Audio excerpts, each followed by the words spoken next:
Salam sejahtera dalam kasih Tuhan Yesus Kristus.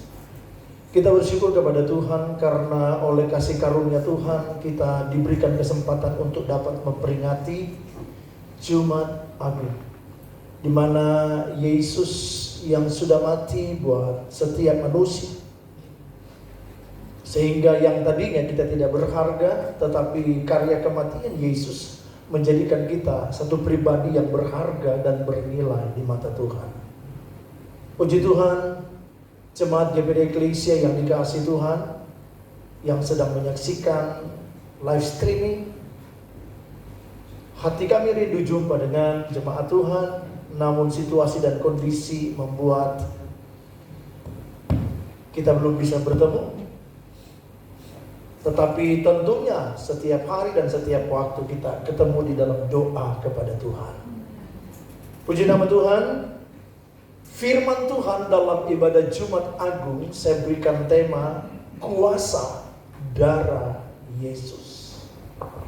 Kuasa darah Yesus. Pembacaan firman Tuhan dalam Kolose pasal 1, kitab Kolose, suratan Paulus kepada jemaat yang ada di kota Kolose. Pasal 1 ayat yang ke-20 sampai ayat yang ke-23. Ayat 20. Dan oleh dialah ia memperdamaikan segala sesuatu dengan dirinya, baik yang ada di bumi maupun yang ada di sorga. Sesudah ia mengadakan pendamaian oleh darah salib Kristus. Ayat 21. Juga kamu yang dahulu hidup jauh dari Allah dan yang memusuhinya dalam hati dan pikiran seperti yang nyata dari perbuatan yang jahat, sekarang diperdamaikannya di dalam tubuh jasmani Kristus oleh kematiannya untuk menempatkan kamu kudus dan tak bercela dan tak bernoda di hadapannya. Puji Tuhan. Sampai di sana pembacaan firman Tuhan. Bagaimana Paulus memberikan surat kepada jemaat yang ada di kota Kolose. Kita tahu bersama bahwa kota Kolose adalah sebuah kota kecil yang sangat berdekatan dengan kota Laodikia. Dan kurang lebih sekitar 176 km di sebelah timur kota Efesus, disitulah letak kota Kolose. Dan kalau sekarang kota Kolose itu disebut dengan Turki. Kota Kolose ini sangat dikenal dengan industri woolnya dan juga tekstil. Saya melihat dan mempelajari tentang keagamaan yang ada di kota Kolose, di mana orang-orang yang ada di sana masih mengikuti berbagai tradisi keagamaan dan filsafat yang terkadang masih bercampur baur dengan kepercayaan kepada ilmu perbintangan. Sehingga Paulus rindu agar supaya fokus mereka bukan kepada kepercayaan mereka yang lama, tetapi percaya mereka kepada salib itu sendiri. Dan kota Kolose ini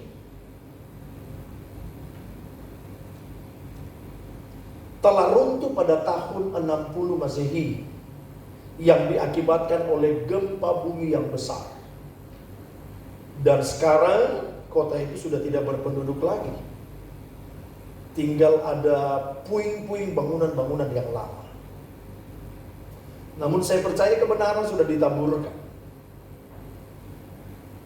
Dan kebenaran itu tidak akan berlalu dengan percuma. Kuasa darah Yesus. Itu yang ditekankan oleh Paulus kepada jemaat yang ada di Kolose. Dan kebenaran ini pun datang kepada saya dan saudara bahwa di dalam darahnya Yesus itu ada kuasa yang sangat besar. Kuasa seperti apa?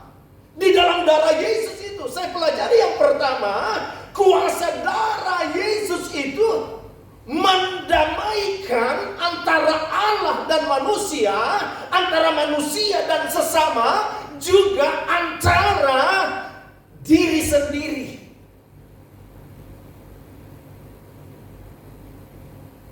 Kita tahu bersama bahwa akibat dosa telah merusak hubungan yang tadinya baik, yang tadinya bagus.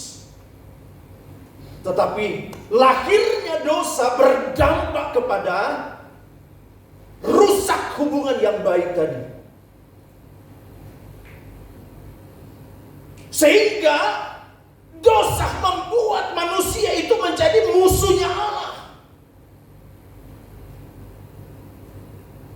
Dan pada waktu Allah melihat bahwa manusia tidak dapat menyelamatkan dirinya sendiri oleh karena dosa, oleh karena pelanggaran yang telah dia lakukan, sehingga Allah sendiri yang berinisiatif. Untuk apa? Untuk datang ke dalam dunia lewat Yesus Kristus Tuhan.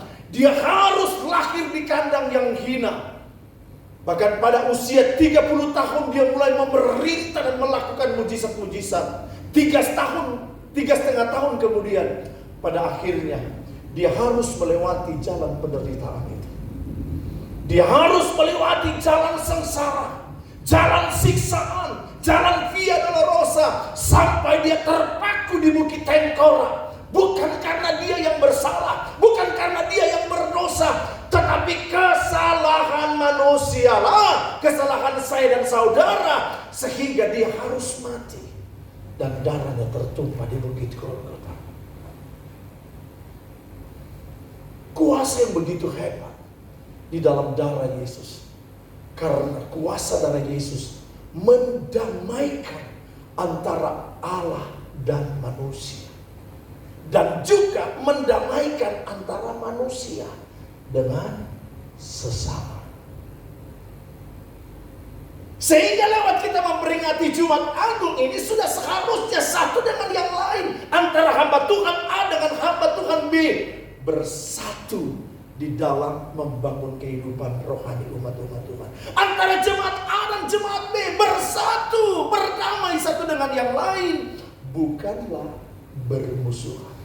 Di tengah situasi, di tengah kondisi yang sangat sukar hari-hari ini, sudah saatnya kita hidup berdamai dengan sesama. Bisa katakan amin? Dan tentunya berdamai antara orang-orang dekat kita. Suami istri, orang tua dengan anak, menantu, selalu harus hidup berdamai. Terlebih juga kita harus berdamai dengan diri kita sendiri. Tidak sedikit orang yang gak mengasihi diri, tidak mencintai diri, sehingga dalam keadaan sulit, banyak juga orang yang mengambil keputusan untuk apa? Untuk bunuh diri. Karena gak kuat menghadapi tekanan, gak mengasihi dirinya. Lewat Jumat Agung ini, lewat kematian Yesus Kristus, kita hidup berdamai dengan Allah, kita hidup berdamai dengan sesama, kita hidup berdamai dengan diri kita sendiri. Itu kuasa darah Yesus yang begitu luar biasa. Dan saya melihat dan mempelajari dalam ayat-ayat ini, saya menemukan bahwa setelah kita diperdamaikan oleh kuasa darah salib Yesus itu, ada satu tanggung jawab dari orang-orang yang telah didamaikan. Dan tanggung jawab itu ada di ayat-ayat ini. Tanggung jawab yang pertama adalah kita mengubah gaya hidup kita dari gaya hidup duniawi menjadi gaya hidup kerajaan Allah. Karena lewat pendamaian darah salib Yesus itu, kita dijadikan berkenan, kudus, dan tidak bercela di hadapan Tuhan. Ini tanggung jawab hidup kita. Anak Tuhan, orang percaya yang telah didamaikan. Untuk tidak hidup lagi seperti hidup kita yang lama sebelum kita ditebus dengan darah Yesus. Tetapi kita harus hidup sesuai dengan firman. Kita harus hidup kudus dan berkenan seperti apa yang firman katakan. Dan Roh Kudus pasti memampukan saya dan saudara untuk melakukan hal ini. Mengubah gaya hidup kita. Dari gaya hidup kerajaan kegelapan menjadi gaya hidup kerajaan Allah. Hidup kita berkenan di hadapan Tuhan. Itu tanggung jawab pertama.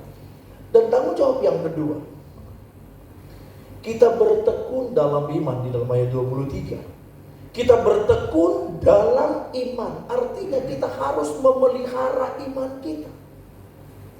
Dikatakan, sebab itu kamu harus bertekun dalam iman, tetap teguh dan tidak tergoncangkan, dan jangan mau digeser dari pengharapan Injil yang telah didengar dan yang telah dikabarkan di seluruh alam di bawah langit, dan yang aku ini Paulus telah menjadi pelayannya.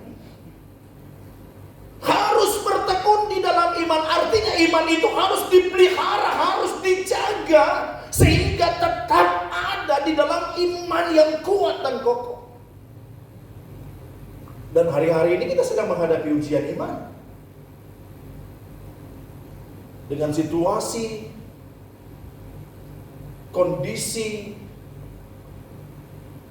bukan hanya di Indonesia dan di luar negeri, nggak mau lihat orang kaya, nggak mau lihat orang miskin, nggak mau lihat orang berpendidikan, tapi virus ini kepada semua orang yang gak waspada tentunya, tidak berjaga-jaga. Namun saya berkata, di tengah situasi dan kondisi ini, dengar baik, Yesus sudah mendamaikan kita lewat karya kematian. Darahnya yang sudah mendamaikan kita.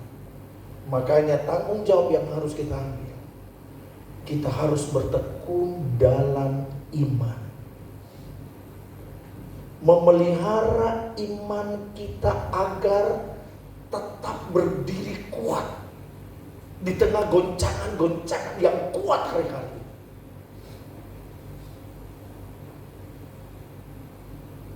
Jangan sampai takut yang berlebihan, sehingga pada akhirnya iman kita nggak akan bekerja. Dan kalau iman nggak bekerja, kita tidak akan melihat anugerah yang besar dinyatakan buat kita. Tanggung jawab yang berikut, jangan mau digeser dalam pengharapan Injil. Jangan mau digeser dalam pengharapan Injil.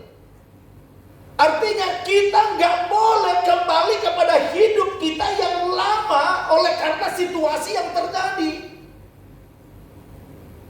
Hidup yang lama yang tadinya tidak berpengharapan, tidak punya masa depan, itu hidup kita yang lama. Tetapi lewat darah Yesus yang sudah mendamaikan saya dan saudara, hendaklah saya dan saudara jangan bergeser dalam pengharapan Injil itu.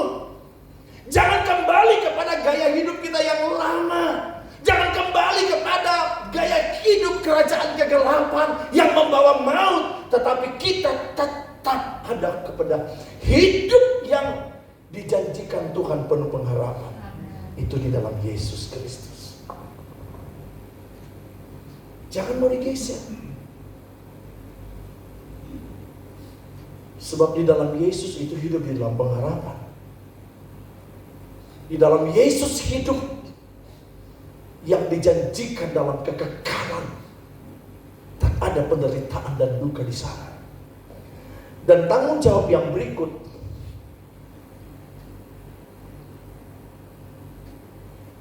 jangan kita digeser dalam Injil tadi yang saya katakan. Jangan mau dipengaruhi dengan ajaran-ajaran yang menyesatkan.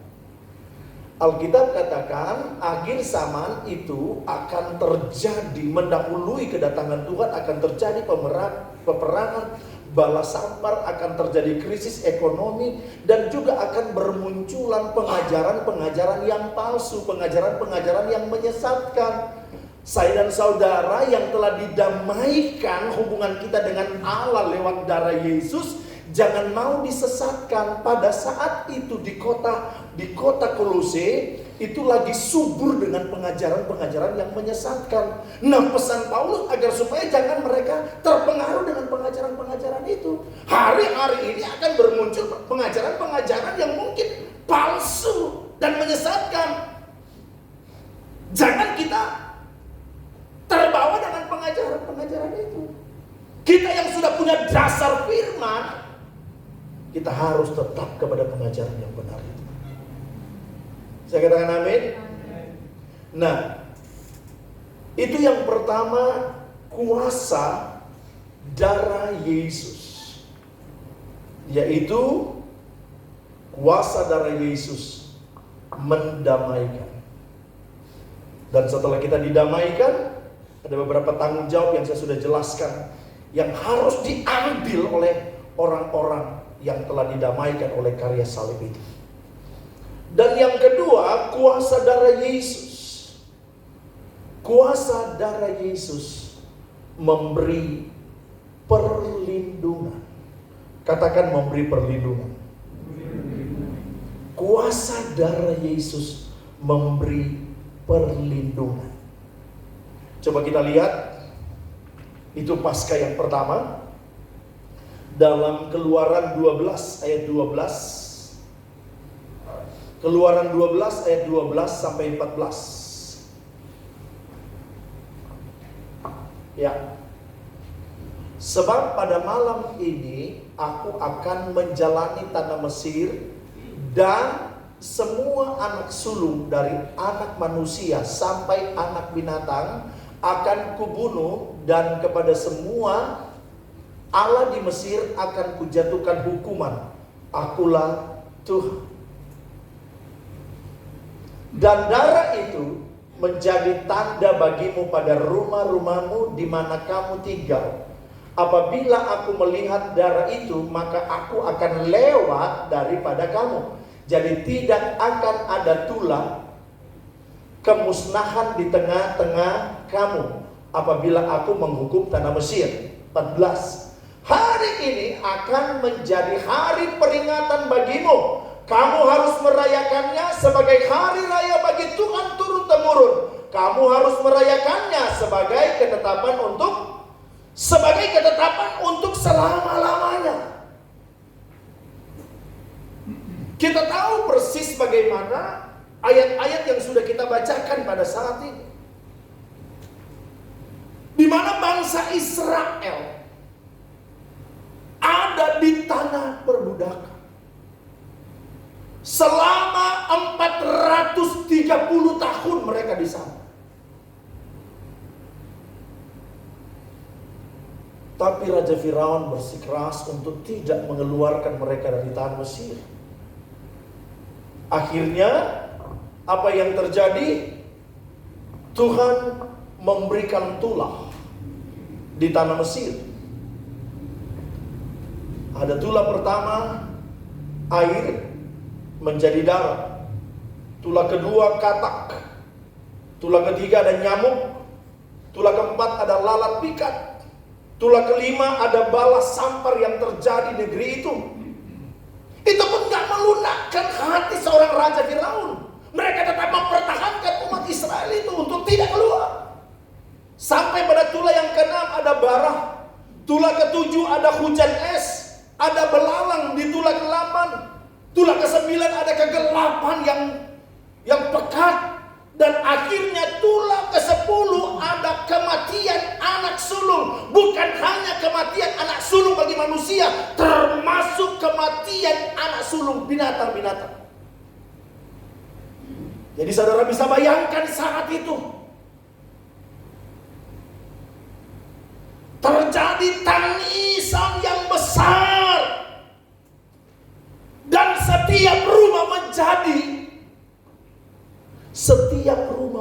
rumah duka.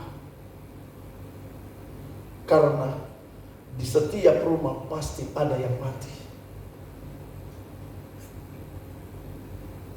Hal itu dan akhirnya melunakkan hati daripada Raja Firaun. Makanya sebelum terjadi itulah yang ke-10 ini, Musa perintahkan kepada umat-umat Israel agar supaya mereka menyembelih kambing atau domba, satu rumah satu. Tapi kalau seandainya rumah itu hanya dihuni oleh sedikit orang, mereka boleh patungan jadi 2 rumah, boleh 1 kambing atau 1 domba yang tidak bercelah. Dan mereka harus mengambil hisop dan harus menaruh darah di kedua ambang pintu mereka dan di atas. Mereka harus kasih tanda darah. Kasih tanda darah. Tanda darah ini berfungsi. Pada waktu Allah sedang memusnahkan anak sulung daripada umat Mesir. Pada waktu Allah melihat kalau ada tanda darah lewat. Jadi gak ada kematian. Ada tanda darah, ada perlindungan lewat. Dan itu terjadi. Namun catatannya harus stay at home. Harus tinggal di rumah. Jangan keluar, gak boleh keluar. Artinya kalau keluar gak ada perlindungan. Kalau keluar harus diam di rumah. Dan disitulah bukti kuasa dan kebesaran Allah lewat darah itu.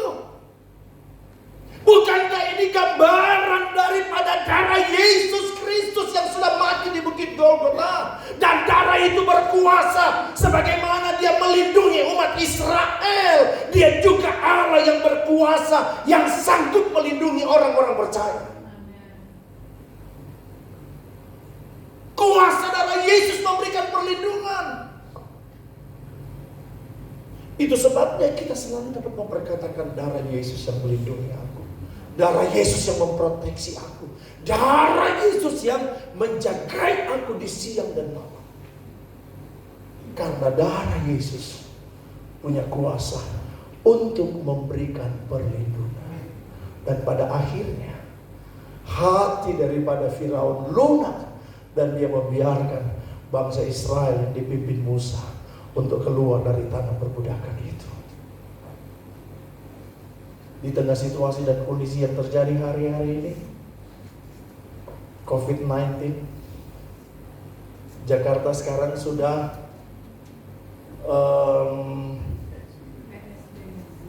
PSBB.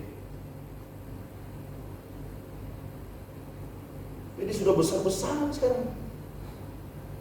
Jadi sudah nggak boleh ngumpul 5-6 orang katanya sekarang. Karena sekarang kota yang paling besar makan korban ya itu Jakarta. Dan kita adalah tetangga Jakarta.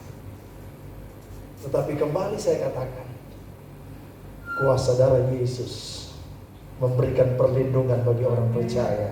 Haleluya. Haleluya. Jemaat GBD Eklesia, kuasa darah Yesus memberikan perlindungan dalam hidupmu. Amin. Dan yang ketiga, yang terakhir, kuasa darah Yesus adalah jalan masuk kepada pengampunan dosa. Kuasa darah Yesus adalah akses untuk menuju kepada pengampunan dosa. Matius pasal 26 ayat 28. Injil Matius 26 ayat 28. Firman Tuhan berkata demikian, sebab inilah darahku, darah perjanjian yang ditumpahkan bagi banyak orang untuk pengampunan dosa.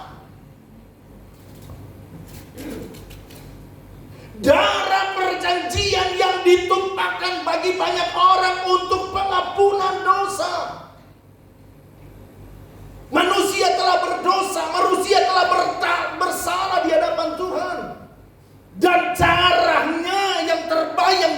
dilakukan? Dia harus mati dan darahnya harus tertumpah supaya setiap manusia itu mendapatkan pengampunan. Pada waktu kita beriman, percaya kepada Dia yang sudah mati, kita diampuni setiap dosa.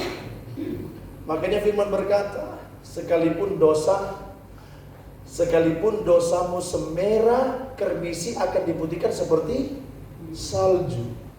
Sekalipun dosamu semerah kain kesumba akan diputihkan seperti bulu domba. Wow, itu luar biasa.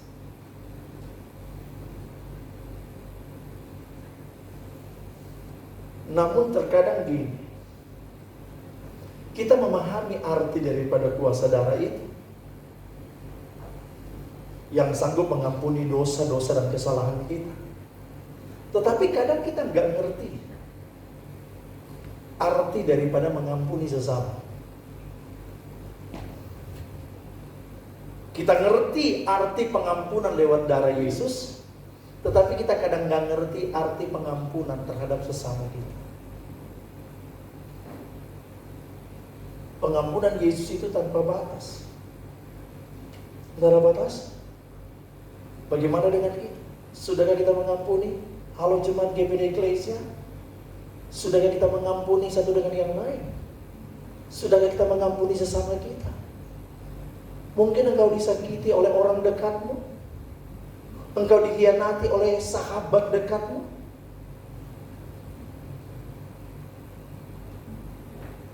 Mungkin engkau berkata sulit untuk mengampuni. Kalau Tuhan saja nggak sulit mengampuni kita, kenapa kita harus sulit mengampuni orang lain? Karena Alkitab berkata kalau kita nggak mengampuni, dosa kita pun nggak akan diampuni.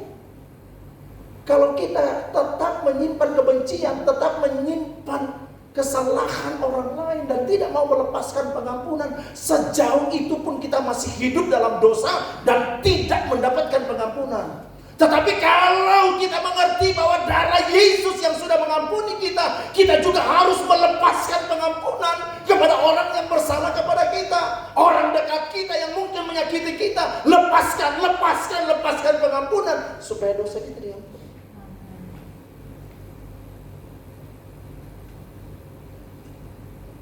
Persoalannya bukan Allah kuasanya terbatas, tidak. Tetapi terkadang yang menghalangi berkat-berkat itu mengalir dalam hidup karena masih ada kebencian, masih ada akar pahit. Tahukah Anda bahwa kalau engkau menyimpan kebencian, akar pahit, tidak mengampuni, itu adalah sampah-sampah busuk yang ada di dalam hati. Dan jikalau engkau tidak buang, itu akan menggerogoti hidupmu dan akan menghalangi pertumbuhan rohanimu. Di hari Jumat Agung ini, saya mau berkata, kuasa darah Yesus mendamaikan, kuasa darah Yesus memberikan perlindungan, dan kuasa darah Yesus adalah akses masuk kepada pengampunan dosa. Lepaskan pengampunan sebagaimana Yesus mengampuni kita. Tuhan memberkati, biar lewat perenungan firman meneguhkan jemaat GPD Eklesia dan seluruh pendengar live stream yang sedang menyaksikan acara ini. Haleluya. Oleh darah Yesus,